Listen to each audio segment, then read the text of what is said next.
On est à 150 mètres d'altitude au-dessus de Vulcania. En gros, on est à 1130 mètres d'altitude. Oui, c'est intéressant de voir les choses pour de vrai, en réalité.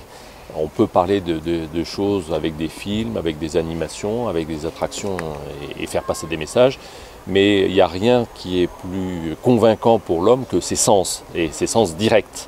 Et donc quand on voit véritablement la chaîne des Puys depuis l'altitude, déjà c'est une très belle émotion, il y a des sensations fortes, puisqu'on a effectivement une vision et de Vulcania et de son environnement et de la beauté de l'Auvergne depuis le ciel. Mais en plus on a justement cette vision réelle des choses qui marque beaucoup plus les esprits et qui les rend beaucoup plus crédibles. Bon, à 150 mètres d'altitude au-dessus du Vulcania, on a une très belle vision de la partie centrale de la chaîne des Puys.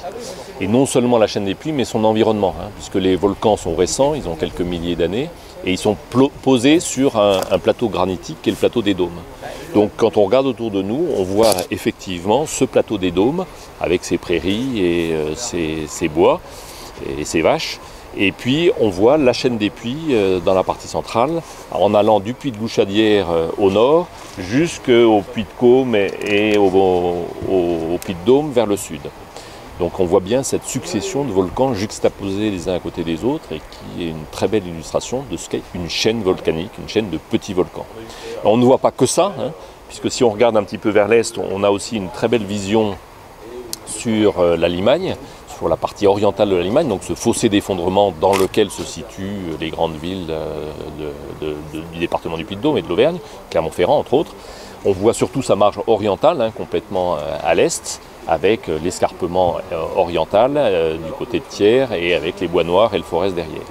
Et puis on a aussi la possibilité d'avoir une très belle vision sur un des grands stratovolcans du Massif central, qui est le Puy de Sancy et le massif des Monts d'Or dont il fait partie.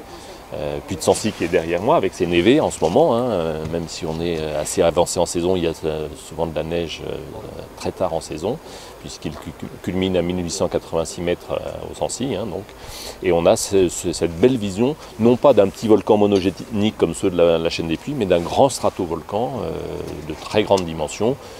Il y a encore plus grand au sud, c'est le Cantal, mais on ne le voit pas ici, il est caché par le puy de Caume derrière moi.